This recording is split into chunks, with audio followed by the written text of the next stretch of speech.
Taong hindi natin magustuhan kahit na anong pilit sa mga sarili natin. May mga taong sadyang mabigat ang dugo natin kahit wala pa man din silang nagagawa sa atin. Ikaw kapuso, naranasan mo namang magalit sa ibang tao kahit na wala namang ginagawang mali sa'yo. Dear Papa Dudut, ako nga pala si Rosa, 50 years old. Nagkaroon ako ng problema at eto ang ibabahagi ko sa inyo ngayong araw. May kinalaman po ito sa karelasyon ng anak kong si Buboy, 25 anyos. Hindi ko nagustuhan ang bagong nakarelasyon niya dahil kaedad ko lamang. Itago na lang natin siya sa pangalang Minda. This year lang nangyari ang kwento ko kaya fresh pa sa akin ang lahat ng mga nangyari. Nag-iisang anak namin ang asawa kong si Vic si Buboy kaya lahat ng pagpoprotekta ay ginawa namin para sa kanya. Inuna namin siya sa lahat ng bagay, lalo na kung alam naming mas kailangan niya. Spoiled sa amin si Buboy, lalo't siya lamang ang aming anak. Hindi niyo naman kami masisisi dahil wala kaming ibang tao na mapagbubuhusan ng pagmamahal noon. Hindi na ako pinalad pa na magkaanak at mabigyan ng kapatid si Buboy. Nagkaroon ng problema sa aking obaryo. Kaya naman tinanggap na lang namin ang asawa kong si Vic na kay Buboy lang namin paiikutin ang mundo namin. Lahat ng gusto ni Buboy ay binigay namin sa kanya. Maging masaya lamang siya sa piling naming mag-asawa. Kahit mga bagay na tinututulan namin ay nagawa pa rin namin siyang pagbigyan. Kahinaan naming mag-asawa si Buboy. Hindi namin siya magawang tanggihan kahit na masama ang loob namin. Iba pa rin kasi ang pakiramdam kapag nakita mong masaya ang anak mo sa pagsabi mo ng oo sa kanya. Hindi na nga rin siya nagtuloy sa kolehiyo dahil nakatamaran na niyang mag-aral. May kahinaan sa utak ang anak kong si Buboy kaya kailangan niya ng gabay. Pero hindi namin siya napilit na ipagpatuloy ang pag-aaral dahil hindi na raw talaga niya kaya. Hindi man namin sinang-ayunan yon ay wala na rin kaming nagawa, Papa Dudut. Akala namin ay doon lang kami magkakaroon ng problema sa anak namin. Hanggang sa pinakilala na nga niya sa akin ang karelasyon niyang si Minda. Isang bagay na hindi ko po inaasahan. Kakarating ko lang noon sa bahay isang hapon ng Lunes nang ibalita sa akin ni Buboy na meron na siyang karelasyon.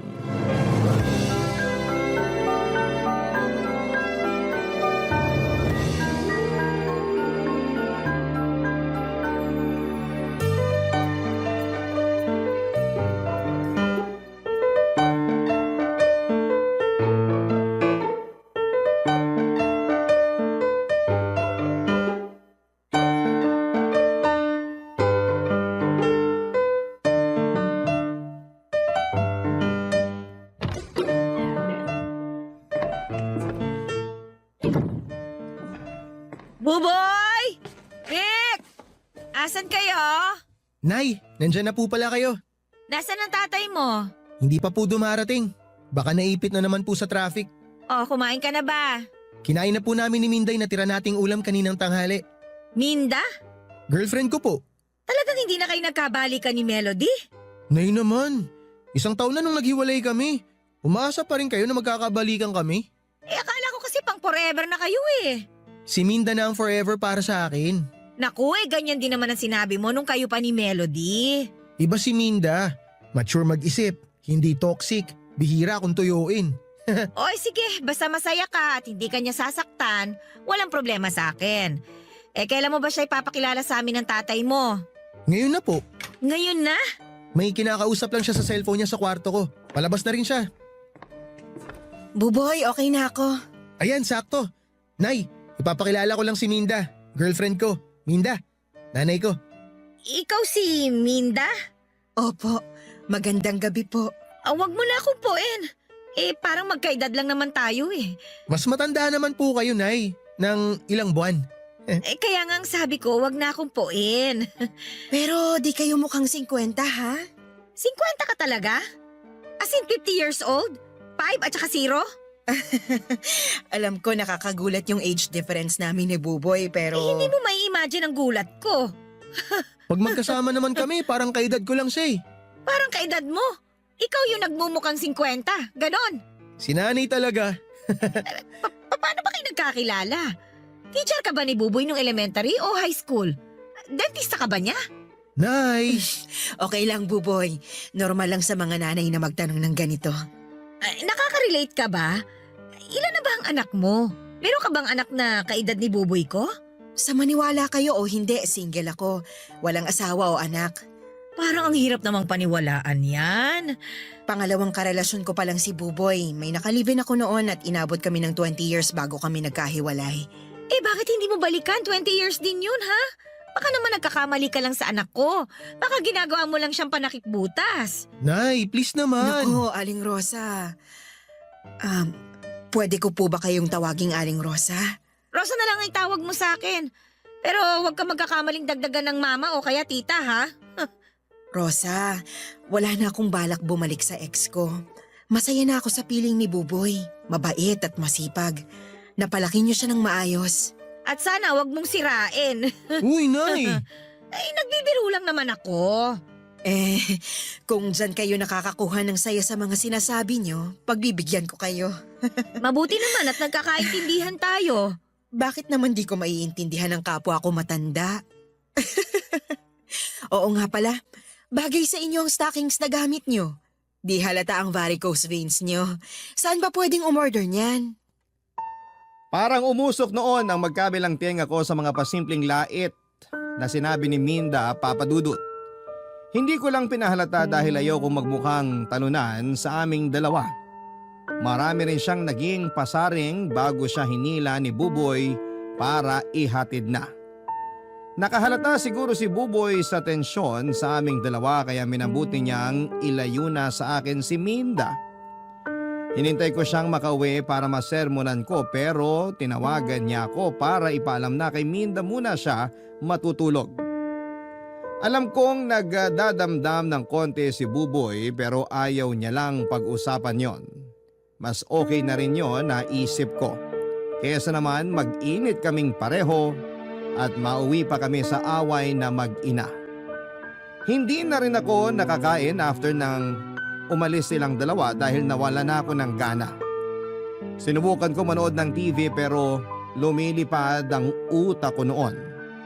Binuksan ko ang radyo para makinig ng music pero ganun pa rin ang mga nangyari.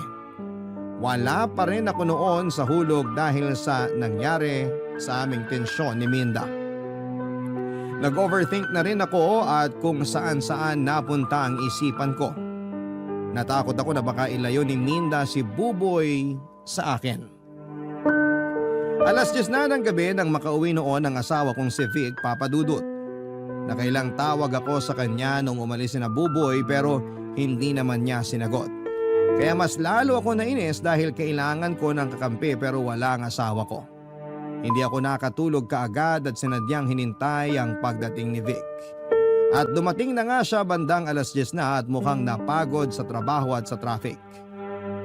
Kung normal na araw, baka hinayaan ko siyang magpahinga muna para makabawi ng lakas. Lalo't alam kong may trabaho pa siya kinabukasan.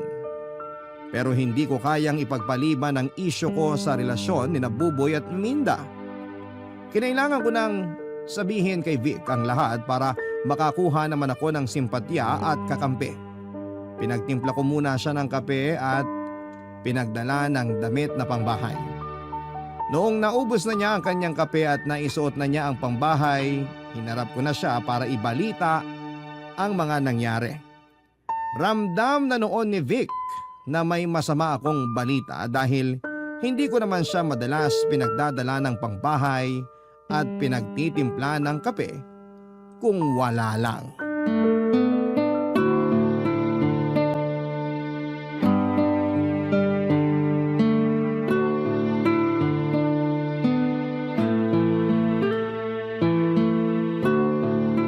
Ano na naman kaya masamang nangyari? Ha? Sabihin mo na. Paano mong nalaman na may masamang nangyari? Sumasideline ka na rin ba bilang manghuhula?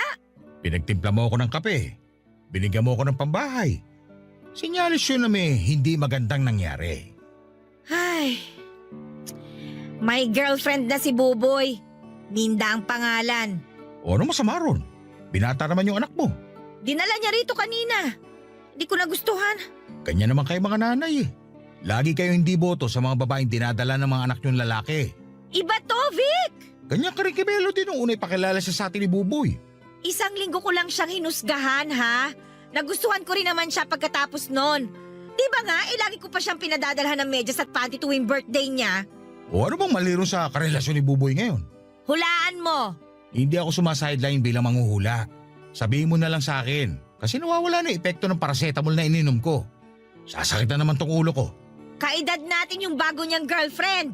50 na rin? Ano ba akala mo sa atin? 60 years old? Kinaklaro ko lang naman. Mali yun eh. Kung hahanap si Buboy ng karelasyon, dapat kaedad niya o mas bata sa kanya. Hindi yung tipong kabatch pa natin ng elementary. Hindi yung mga kasabay pa natin papunta kay San Pedro. Ano bang magagawa natin? Na-inlove si Buboy eh. Ay, nabulagan siya kamo. Baka may mommy issue si Buboy kaya siya pumatol sa kaedad natin. Hindi kaya may lihim na sama ng loob si Buboy sa akin? At ginagamit lang niya si Minda para gumante? Kailangan kong masabihan si Minda para magkahiwalay sila. Ano ba nakakatawa doon? Seryoso ako, Vic, ha? Masaya lang ako na nakikita kang praning. Nanay ka nga talaga. Pero dapat tandaan mo, nasa tamang edad na si Buboy. May karapatan na siyang pumili ng taong mamahalin niya. Ah, ganon. Sige, magkampihan kayong mag-ama. Hubarin mo na rin yung damit mo para maibalik ko na sa cabinet. Matulog kang walang suot. Kabaging ka sana hanggang Sabado. Rosa naman, akala ko hinihingi mo opinion ko. Hinihingi ko, nakampihan mo ako. Ay, talaga bang 50 anyos na si Minda? Oo nga! Nakikita ko na ang punto mo. Dapat kanina mo pa nakita. Hindi ngayon matapos kung hilingin na kabaging ka. Hindi nga naman magandang kaedad natin ang karelasyon ni Buboy. Hindi maganda para sa ibang nakakakita. Ayan, tama ka dyan. Asan ba si Buboy na mapagsabihan ko? Wala siya rito sa bahay. Doon daw matutulog kina Minda. Napansin siguro na naglalaitan na kami ng pasimple ng girlfriend niya kanina. Nilait ka nung Minda? Aba, hindi naman pwede yun. Dapat siya ang una mong sinabi. Hindi naman ako papayag na laitin ka ng kahit na sino. Ay dapat nga. Yan nga ang una kong sinabi. Ay, nakakainis talaga. Hayaan mo, kapag bumalik dito yung Minda na yon, pagtulungan natin. Hahanap tayo ng mali sa itsura niya. May varicose veins na rin ba siya? Malay ko. Pero yung sa akin, napansin niya.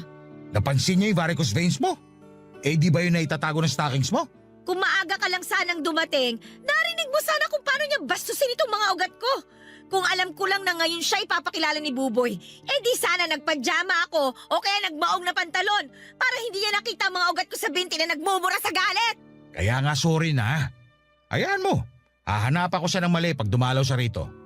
Hindi siya lalabas ng bahay nang hindi nagagalusan ang pagkatao niya. Aba dapat lang! Hindi mo na ba ako patutulugin ng hubad hanggang Sabado? Hindi ako pwedeng kabagin eh. May mga meeting ako hanggang Friday.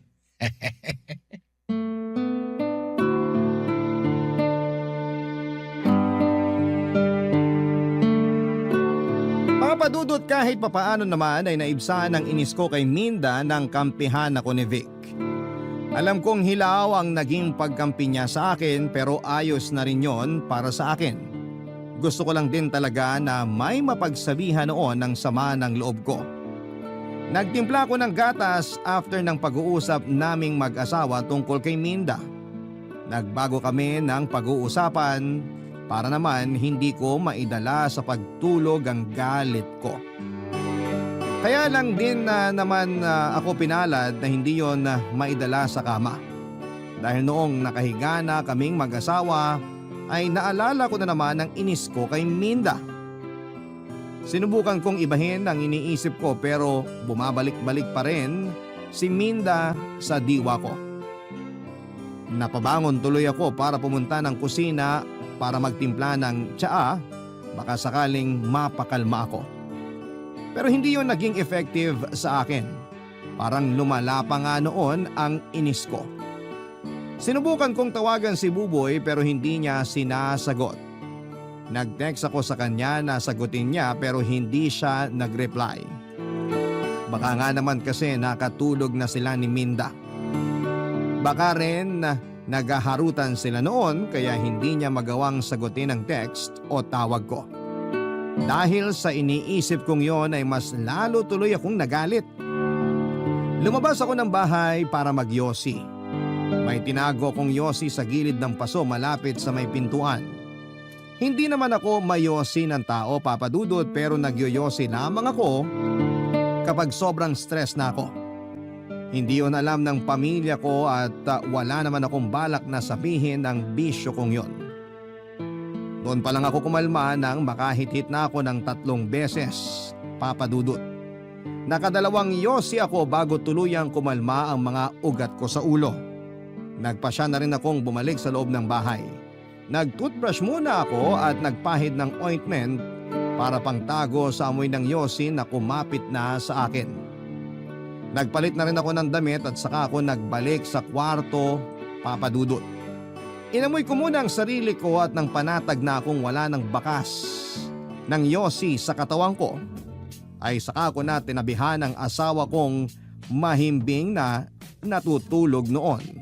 Barangay Love Stories. Barangay Love Stories. Papa Dudut, mula sa unang pagpunta ni Minda sa bahay ay hindi na ulit yon nasundan. Pakiramdam ko ay nasindak siya sa mga sinabi ko. Naramdaman niya marahil na hindi ako boto sa kanya at pinagpasalamat ko naman yon. At ilang araw din na hindi sumakit ang isipan ko sa kakaisip sa relasyon nila ni Buboy. Pinagdasal ko nga na sana ay natauhan na si Buboy dahil sa mga sinabi ko. Sana naliwanagan na siya na hindi sila para sa isa't isa. Hindi ko lang talaga ma-imagine noon na sila ang magkakatuluyan dahil sa layo ng agwat nila. Kung bakit naman kasi sa dami ng mga babaeng nagkagusto sa anak ko ay bakit doon pa sa kaedad ko? Kahit sino naman sigurong ina ay papalag, hindi ba? Papa Dudut, hindi namin napag-usapan muli ni Buboy ang tungkol kay Minda.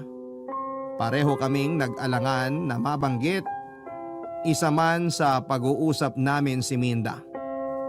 Nakaramdam na rin ako na medyo paiwas na rin si Buboy sa akin. Pero normal lang naman yon sa amin kapag may mga hindi kami napagkakasunduan. Inasahan kong lilipas din ang tampo niya sa akin at pagkailang. Kapag na-realize niyang tama ako sa mga sinabi ko kay Minda tungkol sa kanya. Inakala kong matatahimik na ang buhay naming pamilya dahil wala na akong balita pa kay Minda, Papa Dudut.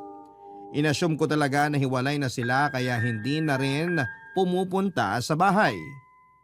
Hanggang isang araw, nilapitan ako ni Buboy para sabihing ipapakilala na niya si Minda kay Vic. Nanlaki ang mga mata ko dahil sa pagkabigla. Pinagsabihan ko siya kung bakit biglaan siyang magsasabi ng ganon, buong akala ko ay hindi na sila natuloy. Napailing na lamang si Buboy at sinabing busy lang sa trabaho si Minda kaya hindi na siya naulit dumalaw sa bahay. Wala na rin akong nagawa nang mag-decide si Buboy na papuntahin na si Minda sa day off mismo ni Vic. Nainis ako dahil wala akong nagawa para kontrahin yon. Hanggang sa sumabit na nga ang araw na kinakatakutan ko. Nagkaharap na kaming buong pamilya kasama si Minda.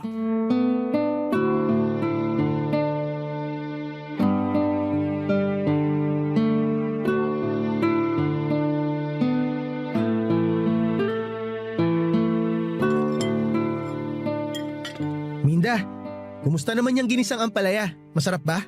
Oo, namiss ko yung pait. Sobrang pait. Makakatulong to sa dugo ko. Ikaw bang nagluto? Ako ang nagluto. Ah, kaya naman pala. Anong kaya naman pala? Kaya naman pala. Masarap. Mas plastic pa sa timba. Ano po yon? Sabi ko, wag mo na akong puin, di ba? Tandaan mo, magkaedad lang tayo. Sorry ha. Minsan kasi nakakalimutan ko lalo kapag napapatingin ako sa legs mo. Joke lang. Saan ka nga pala nagtatrabaho, Minda? Nagmamanage ako ng online flower shop sa ibang bansa. Flower shop? Parang yung kay Buboy din pala, no? Bale tay, isa po ako sa sales representative ng flower shop na yun. Si Minda po yung boss ko. Mapera ka pala, Minda. Kaya naman pala. Kaya naman pala… Kaya may pang-maintenance ka. Maintenance? Hindi pa ako nirarayuma tulad mo. Pero kung sakaling tamaan ako, sabihin mo kung anong gamot mo ha, para makamura ako. Maintenance sa itsura ang ibig kong sabihin. Pero kung gusto mong pag-usapan ng rayuma, huwag ka mahihiya ah. Tayo-tayo lang naman ang nandito. Pwede ka namang umamin. Hindi naman kabawasan sa pagiging matanda mo kung sumasakit ang mga tuhod mo, 'di ba? Ano bang aaminin eh? Alam nyo ba tay na may biniling lupa si Minda sa Laguna? Malawak at maraming mga puno na namumunga ng prutas. Merong nyog, lansones, guyabano, may rambutan din. Matutuwa kayo tay. Balak namin ni Buboy na magpagawa ng tilapia farm doon sa lupa naming yon. Lupa nyo? May ambag ka ba ron, Buboy? Wala po, pero ako naman po magbabantay sa construction habang busy si Minda. Bala ko na rin po mag-resign para makapag full time ako dun sa lupa namin. Lupa ni Minda. Hindi nyo lupa. Nakakahiya naman anak. Wala kang ambag dun. Hindi kita pinalaki para angkinin ang lupa ng ibang tao. Angkinin mo na lang yung lupa ng lola mo sa Surigao. Makipag-away ka sa mga pinsan mo. Hindi kita pipigilan. Lupa namin ni Buboy yon. Binili ko yon para sa amin. Tsaka lang magiging legal sa inyo yon kapag kinasal na kayo. Sa ngayon, baka pwedeng sa'yo lang muna yung lupa. Thank you na lang sa offer, ha? May masama ba kung i-share ko yung properties ko kay Buboy? Boyfriend ko naman siya. Ay wala namang masama. Masyado lang kasing maaga para mag-share kayo ng mga ganyan. Hindi naman yan parang ulam lang na pwedeng i-share eh. May share pa rin naman ako, Nay. Ako nga yung magbabantay sa construction. Bali yun yung pinaka-share ko. Oy, ano bang alam mo sa construction? Kwarto mo nga hindi mo maayos eh.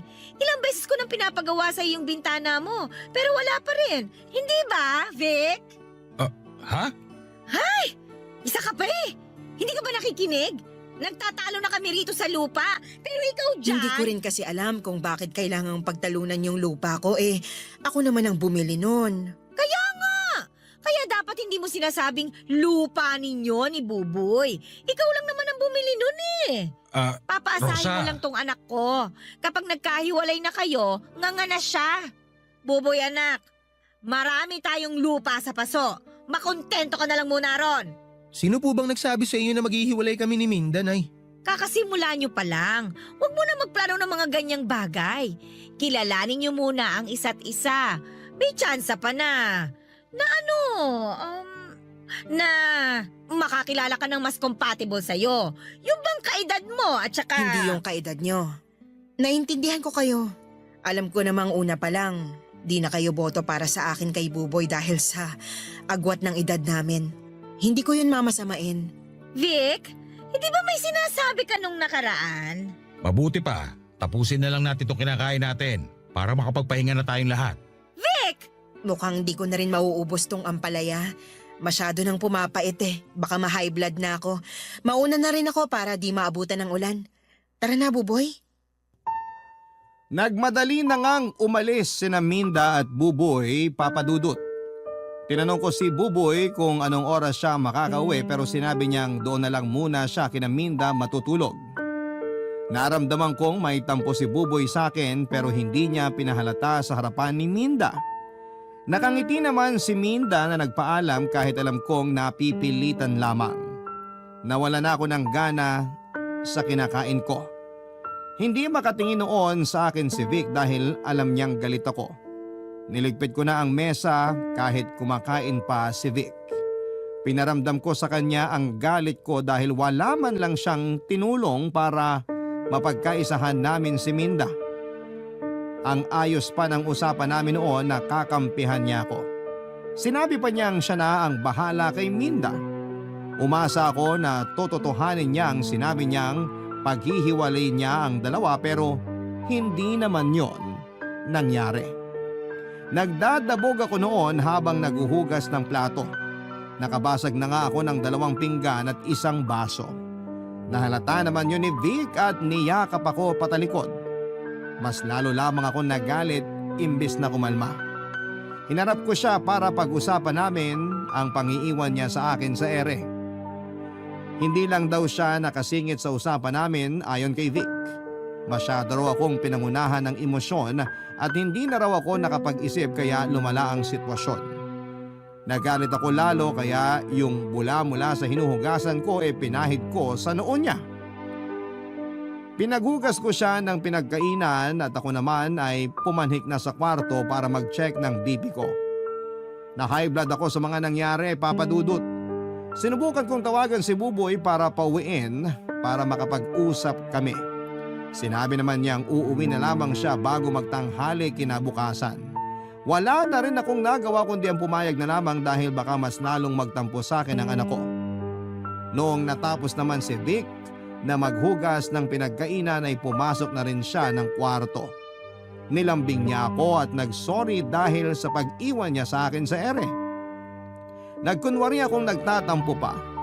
Pero nawala yon lahat ng sinabi niyang sa susunod na pagbalik ni Minda sa bahay ay magsasalita na siya. Nabuhayan ako ng loob at sinabi ko rin sa kanya na pagka-uwi ni Buboy kinabukasan ay pwede na niyang simulang siraan si Minda habang wala nga ang kontrabidang babaeng yon, Papa Dudut.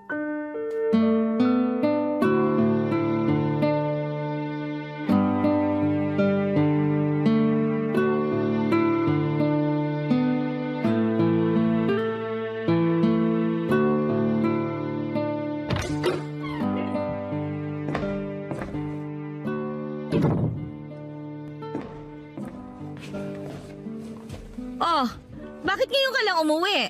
Sorry po, Nay. Si tatay po, nasan? Sabi mo bago magtanghali nandito ka na sa bahay. Pababa na ang araw ah. Naglambing kasi si Minda na mag-lunch muna kami bago ako umalis. At hindi mo man lang naisip na gusto ka rin naming makasabay magtanghalian? Niluto ko pa naman ang paborito mong adobong atay at balon-balunan. Pwede naman po akong kumain ulit. Konti lang din naman yung kinain ko kanina. Buboy, kararating mo lang ba? Vic, pagsabihan mo nga itong anak mo ha. Hindi tumutupad sa usapan. Ang sabi bago magtanghalian, uuwi siya rito. Oo nga naman, Buboy. Nagluto pa naman ang nanay mo ng paborito mo. Tingnan mo na. Sorry na nga po. Ipainit nyo na po yung niluto nyo para makakain na ako ulit. Sabayan nyo ako ha. Wala na. Nagtampo na yung adobo. Si nanay naman. Talo nyo pa adobo sa toyo nyo eh. Walang nakakatawa ron, Vic ha. Untugin ko kayo mag-ama eh. Sorry. Oh, asa si Minda? Bakit di mo sinama rito? Marami pa tayong dapat pag-usapan. Ano kasi, busy siya. May mga ano raw, parang aasikasuhin nata. Basta ganun, tungkol sa sa work. Napaghahalataan naman niyang pagsisinungaling mo, Buboy. Ayaw na niyang pumunta rito, no? Hindi po, andito nga siya kahapon, di ba? Mas mabuti pa siguro, wag na lang siyang pumunta rito sa bahay. Nay, alam ko naman na di nyo ganun kagusto si Minda para sa akin. Pero maniwala kayo, mahal ko siya. Mahal mo lang yata yan dahil may tilapia siya eh. Tilapia Farm, Nay. Tsaka matagal pa po yun. Kalmahan nyo lang. Sa bagay, kung nagawa yon, siguradong hiwalay na kayo nun. Hindi ba, Vic? Bakit po ba parang sigurado na kayo na maghihiwalay kami ni Minda? Nanay mo ako. Alam ko, ramdam ko. Pwes, mali kayo, Nay. Si Minda na yung gusto kong makasama habang buhay. Sabi na eh. Dahil talaga to sa tilapia eh. Nay, kahit walang tilapia, kahit tuyo lang ang meron siya, si Minda pa rin talaga ang gusto ko. Kaya nga gusto ko kayong kausapin ni tatay eh. Tungkol saan ba yan? Bubukod na po ako. Magsasama na kami ni Minda. Ano? Hindi pwede! Bata ka pa, Buboy! Nay, ano bang bata? 25 anyos na ako. Legal na akong bumukod sa inyo. Vic, kausapin mo nga itong anak mo. Hindi siya pwedeng umalis dito sa bahay para sumama sa babaeng yon. Para sa'yo rin itong mga bilin namin. Pero tay… Hindi ka pwedeng bumukod. Dito ka lang sa bahay. Marami ka pang kailangan matutunan bago ka umalis. Ay… Nay, tay. Pasensya na po pero buo na po talaga ang desisyon ko. Buo na rin ang desisyon namin ng nanay mo. Hindi ka aalis ng bahay. Dito ka lang. Kung gusto mo, dito na lang kayo sa bahay magsama ni Minda para makasama ka pa rin namin. Nanlaki ang mga mata ko sa huling sinabi ni Vic. Wala sa usapan namin noon na titira si Minda sa bahay namin. Hindi ko nga sinang-ayunan na bumukod si Vic or si Buboy, pero mas lalong hindi ako sasang-ayon na magsama silang dalawa ni Minda sa poder ko pa. Natuwa si Buboy at niyakap ang tatay niya, habang ako ay nakatulala at hindi pa rin makapaniwala sa pulpol na sinabi ni Vic kay Buboy. Nagmadali na si Buboy na lumabas ng bahay para puntahan si Minda at ibalita ang mga sinabi ni Vic. Hindi na rin ako nakapagsalita pa at hindi na nakahabol pa para kontrahin ang suhestyon ni Vic, Papa Dudut. Napaupo na lamang ako at nakaramdam ng hilo. Tumaas ata ang presyon ko at agad namang napansin yun ni Vic. Kinuhanan niya ako ng tubig sa kusina at inabot sa akin. Imbis na kunin ay tinabig ko dahil sa galit ng tubig. Nadismaya ako sa mga nangyari, Papa Dudut. Hindi ko itinago yon kay Vic. Pumanhig ako ng kwarto at nagwala doon. Hindi naman sumubok noon si Vic na lapitan pa ako dahil natakot na rin siya. Hindi ko talaga alam noon kung ano ang pumasok sa isipan niya para patuloyin si Minda sa bahay namin. Nag-overthink ako habang nasa kwarto. Inisip ko ang mga mangyayari kapag nasa iisang bubong na lamang kami ni Minda. Napacheck tuloy muli ako ng BP at sa tuwing naiisip ko ang pangalan noon ni Minda ay tumataas ang presyon ko. Hindi ko talaga maintindihan kung bakit mainit ang dugo ko sa kanya. Alam ko namang normal sa isang ina na maging protective pagdating sa kanyang anak na lalaki.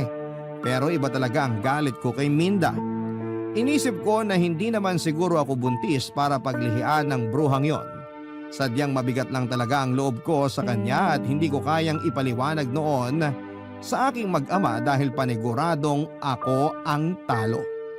Nahiga ako sa kama para magpakalma. Sinubukan kong matulog pero nabigo ako.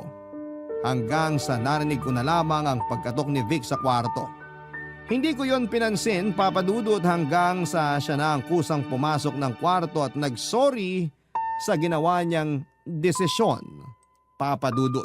Barangay Love Stories. Barangay Love Stories. Mabilis lang na nakalipat si Minda sa bahay.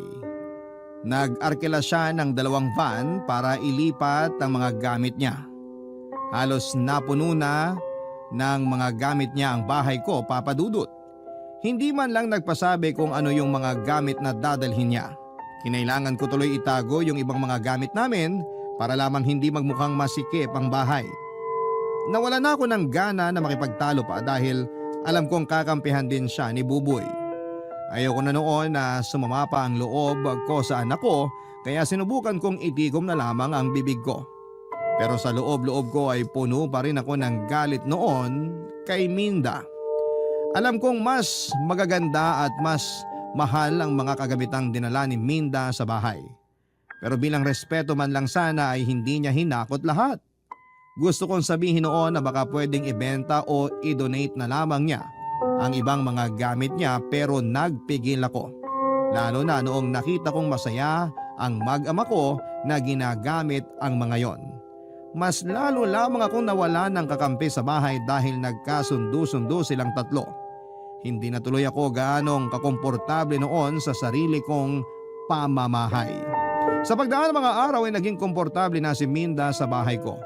Hindi ko yun kinatuwa. Ilang oras lamang nagiging payapa ang kalooban ko tuwing nasa trabaho noon si Minda. Hindi ko alam noon kung masasanay pa ako sa sitwasyon namin. Hindi ko alam noon kung hanggang kailan ko maitatago ang inis ko. Hanggang isang araw ay nagkusa na ang loob kong ipakita ang totoong nararamdaman ko. Napadalas na ang pasaring ko kay Minda lalo tuwing naaabutan ko siyang mag-isa. Sinusulit ko noon ang mga oras na kaming dalawa lamang sa bahay para lamang maiparamdam sa kanya ang galit ko. Nung una ay hindi lumalaban si Minda. Panay lang ang ngiti niya sa akin. Kaya sinobrahan ko pa. Hindi ko alam kung bakit gusto kong lumaban siya at nangyari na nga. Isang araw, 2 lamang kami ni Minda sa bahay. Nag-leave si Minda sa trabaho dahil hindi maayos ang pakiramdam niya. Si Buboy muna ang nagbantay ng kanyang opisina habang nasa bahay si Minda at nagpapahinga. Wala rin noon si Vic dahil nasa trabaho. Ginamit ko na nga ang pagkakataon na yon para inisin siya. Dala marahil ng sama ng nararamdaman niya ay hindi na rin niya napigilan pa na lumaban, Papa Dudut.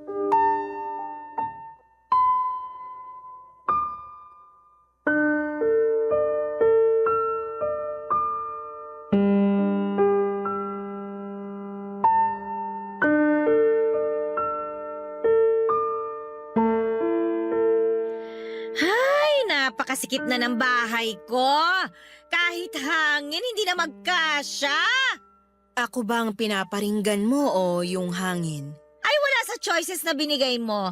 Ang pinaparinggan ko, itong rocking chair na dinala mo. Ilang beses na kasing tumatama rito yung hinliliit ko sa paa. Baka isang tama pa, mapudpud na. Pinapakuha ko na yan sa pamangkin ko pero next week pa raw siya pwede. Huwag kang mag-alala. Doon na sa bahay nila mang pupudpud ng hindi liit yung rocking chair na yan.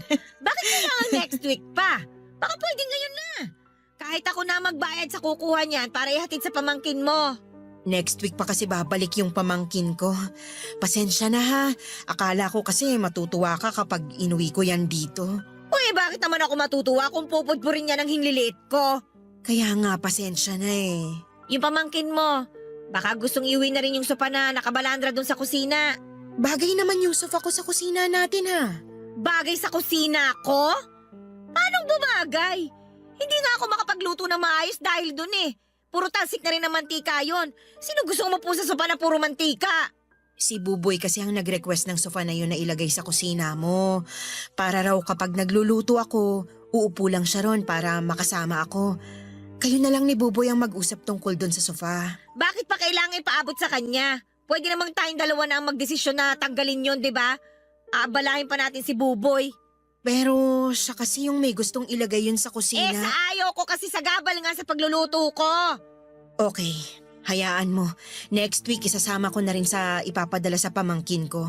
Baka meron pang nakakasagabal sa'yo na gusto mong mawala rito. Hindi mo magugustuhan ang isasagot ko sa'yo sa tanong mo na yan. Oo, gets ko. Alam kong ako yung sagabal na gusto mong mawala.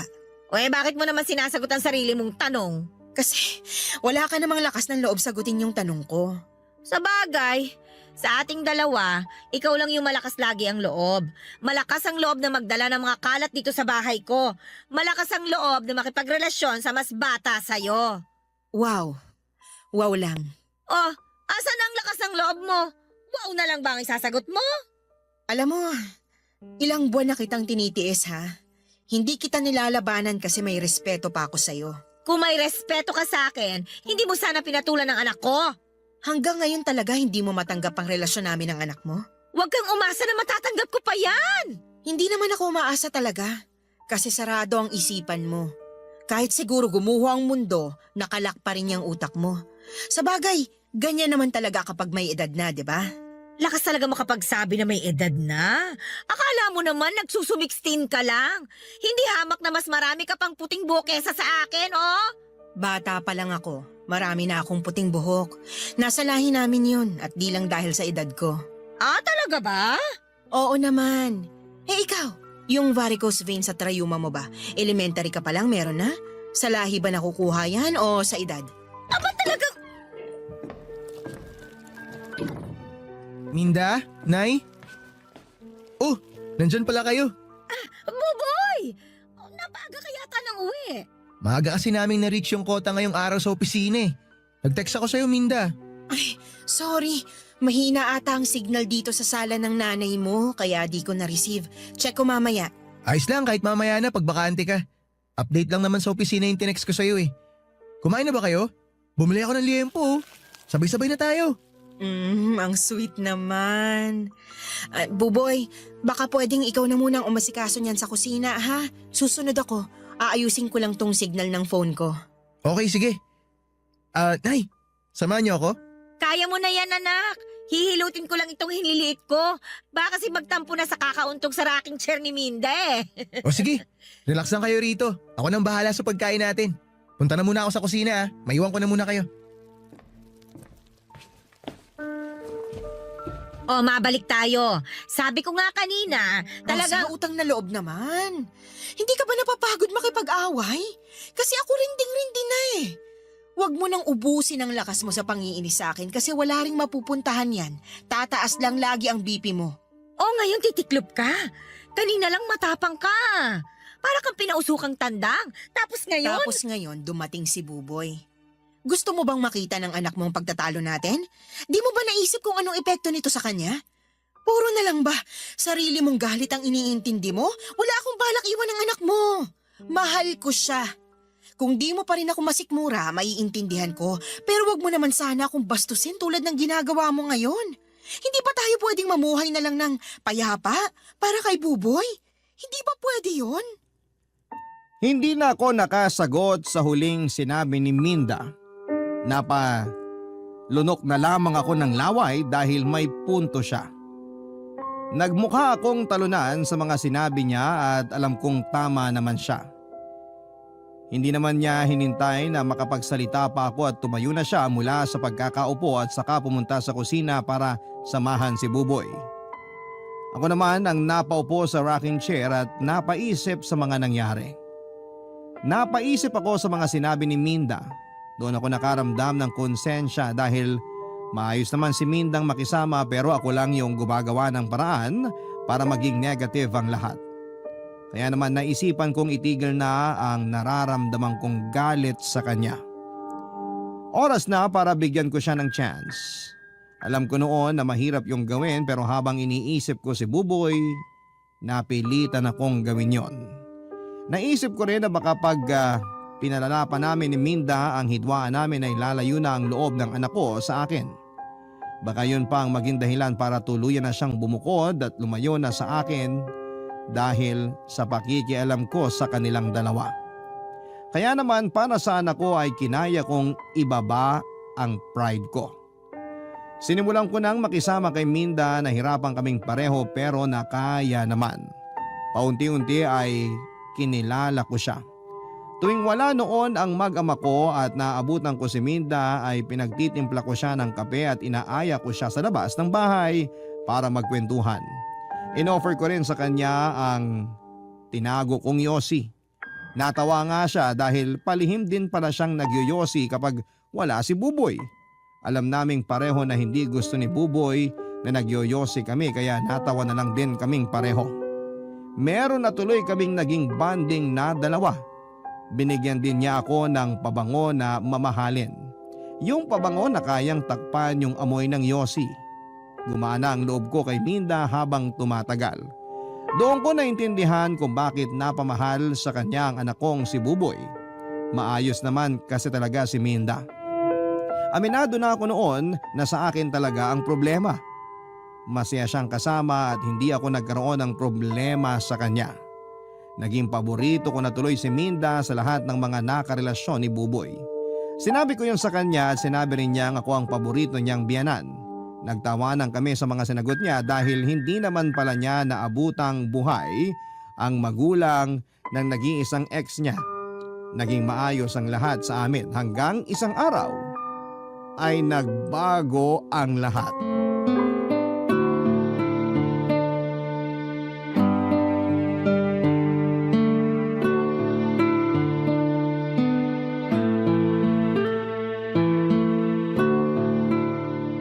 Bagong paborito ko na tong nilagang baka ni Rosa. Ang lambot ng baka. Naparami tuloy yung kanin ko. Binugbog pa kasi niya yung baka bago niya niluto. Ikaw talaga, Vic, isusumbong kita. Matagal ko nang sinumbong ang sarili ko. Gusto mo, samahan pa kita eh. Sige, next week pag di na ako busy. Maiba tayo. Busy na si Buboy sa lupa niya sa Laguna. Ang dami na nga niyang plano para ron. Hinayaan ko na lang. Ang saya rin naman kasi niyang tingnan habang ginaganahan. Masaya rin akong tignan habang ginaganahan. Hoy, ano ba? Balik naman. Para makita mo kung paano ako ganahan. Baka may makarinig sa'yo, Vic. Mamaya pang gabi ang uwi ni Rosa. Si Buboy, di ba, sabi niya, Tatawag naman siya pag babiyahe na pauwi. Tara na, mabilis lang to. Sa kwarto niyo ba ni Rosa? Dito na lang tayo sa sala. Ayoko nang pumanik. Nahawa na yata ako sa rayuma ng asawa mo. Halikan ko yung tuhod mo eh. Nakakagamot ng rayuma laway ko. Sa labi ka muna. Tapos pababa sa tuhod ko. O sige, sabi mo eh. Halika nga rito. Ha? Rosa! Rosa, teka lang. Walang teka lang! Wala nang preno yung kademonyohan ninyo eh! May balik pa sa tuhod? Ano ka, santo? Please, hayaan mo kami mag-explain. Kahit anong explanation ninyo, wala akong tatanggapin! Rosa, makinig ka. Hindi namin to sinasadya. Hindi sinasadya? Biglaan lang ba? Parang hindi naman! Parang komportable nga ang paghaharutan ninyong dalawa eh! Hindi yan biglaan! Oo, aminin ko may katagalan na. Ang kakapal ang mukha ninyo! Rosa, umayo ka muna. Yun ang dapat sa'yo! Makutin ka! Makapabuto tayo ni Buboy. Hindi mo yung buhok ni Minda. Ngayon, nagawa mo pa mag-alala kay Buboy? Hindi mo ba naisip yun habang nagpapalitan kayo ng laway ng haliparot ng mindang ito? Please, Rosa. Mali kami, oo. Please, tigilan na natin to. Kung kailan kayo nahuli, tsaka nyo maiisipang itigil? Sinabi ng tama na. Tigilan mo ng pananakit kay Minda.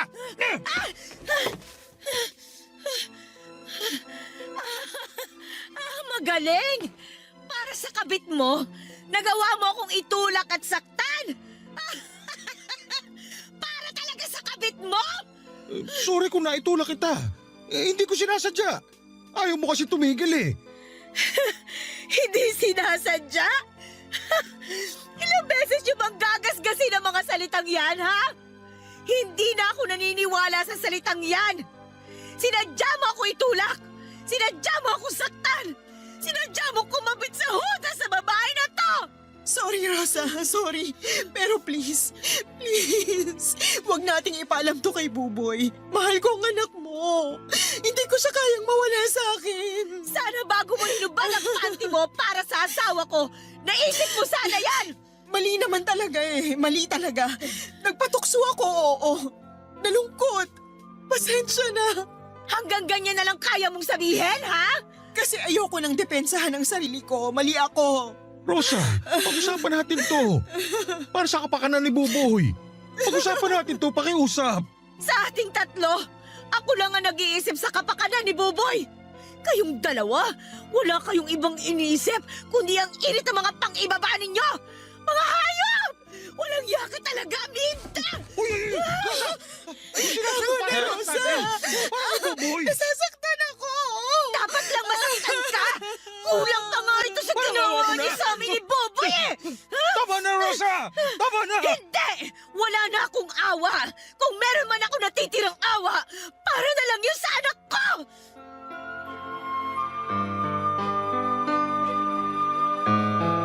Sinubukan kong kalmahin ang sarili ko nang marinig ko nang paulit-ulit ang pangalan ng anak ko.